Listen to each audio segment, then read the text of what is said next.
वहीं पहाड़ पर सियासी पारा बेहद गर्म है गुंजन। भाजपा एक बार फिर देवभूमि में कमल खिलाना चाहती है और यही वजह है कि पार्टी के दिग्गज उत्तराखंड में भाजपा के पक्ष में माहौल बनाने में जुटे हैं। बिल्कुल इसी कड़ी में प्रधानमंत्री मोदी ने उधम सिंह नगर और नैनीताल जिले की 14 विधानसभाओं को साधने के लिए कल वर्चुअल जनसभा की थी। इस दौरान प्रधानमंत्री मोदी ने उत्तराखंड कांग्रेस पर जमकर निशाना साधा। कहा, कांग्रेस और बीजेपी के काम में आसमान जमीन का अंतर है। कांग्रेस ने उत्तराखंड को निराश किया है। कांग्रेस ने समाज में जहर बोया है। कांग्रेस के राज में पलायन हुआ। कांग्रेस जो भी करेगी एक परिवार के लिए ही करेगी। कांग्रेस ने विकास कभी नहीं किया। ये तमाम बातें प्रधानमंत्री मोदी ने कही। जिन्होंने सालों तक दिल्ली में राज किया, उत्तराखंड में भी राज किया, कांग्रेस की नीयत और निष्ठा क्या है, इसका अनुमान इनके चुनाव कैंपेन से, इनके नारों से लगाया जा सकता है।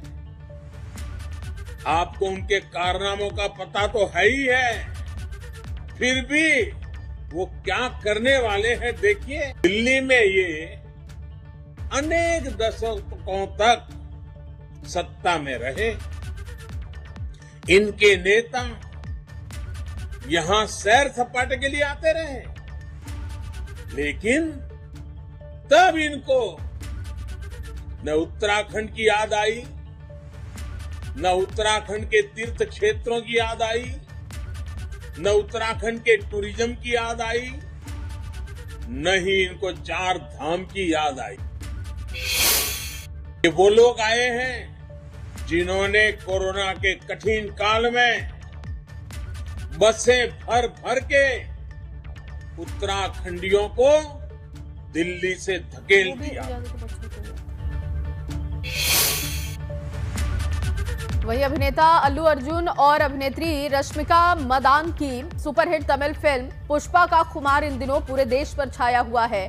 पूरे देश पर इस वक्त पुष्पा का कहर है और शायद यही वजह है कि देश के रक्षा मंत्री राजनाथ सिंह भी इसके जिक्र से खुद को रोक नहीं पाए। बिल्कुल उत्तराखंड के पिथौरागढ़ में गंगोली हाट में एक जनसभा को संबोधित करते हुए राजनाथ सिंह ने फिल्म पुष्पा के डायलॉग को मुख्यमंत्री पुष्कर सिंह धामी से जोड़ते हुए अलग अंदाज में पेश किया। वो आपको सुनाते हैं।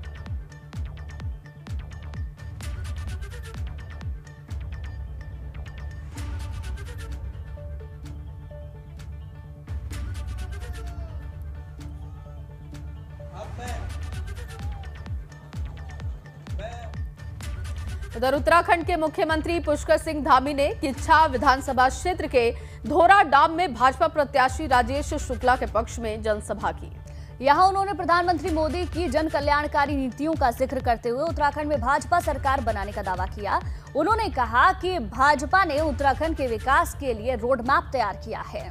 इस दौरान सीएम धामी ने कांग्रेस पर एक समुदाय को खुश करने के लिए तुष्टीकरण की नीति अपनाने का भी आरोप लगाया। साथ ही उन्होंने कहा कि कन्यादान और मतदान सोच समझकर ही करना चाहिए, इसलिए उत्तराखंड के विकास के लिए 14 फरवरी को कमल के फूल वाला बटन दबाएं।